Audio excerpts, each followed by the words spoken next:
ఉపరాష్ట్రపతి రాధాకృష్ణన్ గెలుపులో cross voting జరిగిందని అభిప్రాయపడ్డారు బీజేపీ ఎమ్మెల్సీ సోము వీర్రాజు. తూర్పుగోదావరి జిల్లా రాజమండ్రిలో మాట్లాడుతూ మాజీ ఎంపీ ఉండవల్లిపై సోము వీర్రాజు ఫైర్ అయ్యారు.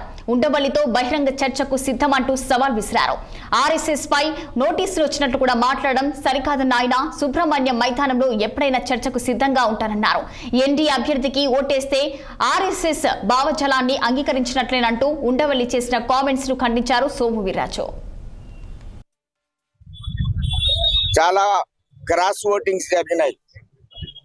మన రాజమండ్రిలో ఉన్న ప్రముఖుడు ఈ ఉపరాష్ట్రపతి గారిని కామెంట్ చేస్తారు. ఆయనకు ఓటేయకూడదట, దేశభక్తులకు ఓటేయకూడదు, సామాన్యులు చంపుతున్న నక్సలైట్లకి అనుగుణంగా తీర్పిచ్చిన వ్యక్తులకు ఓటేయాలని ఆయన సెలవిస్తారు.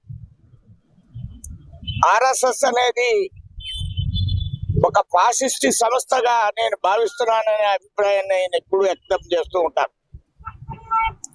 దేశభక్తి ఆర్ఎస్ఎస్ గురించి మరొకసారి ఆయన నోటుకొచ్చినట్లు మాట్లాడటం తగదని నేను ఈ సందర్భంగా తెలియజేస్తున్నాను.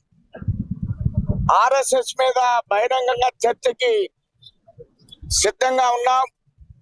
సుబ్రహ్మణ్య మైదానంలో ఎప్పుడైనా సరే చర్చ జరిపితే అరుణ్ కుమార్ గారితో బహిరంగంగా చర్చకి సిద్ధంగా ఉన్నానని నేను తెలియజేస్తున్నాను. ఈ సందర్భంగా ఒక దేశభక్తుడు, సామాన్య కార్యకర్త, 16వ ఏట నుంచే జనసంఘంలో ఉండి చిన్నప్పుడే ఆర్ఎస్ఎస్కి వెళ్ళినటువంటి ఒక అకలంక దేశభక్తుడిని కించపరచడం. భీమవరం కలెక్టర్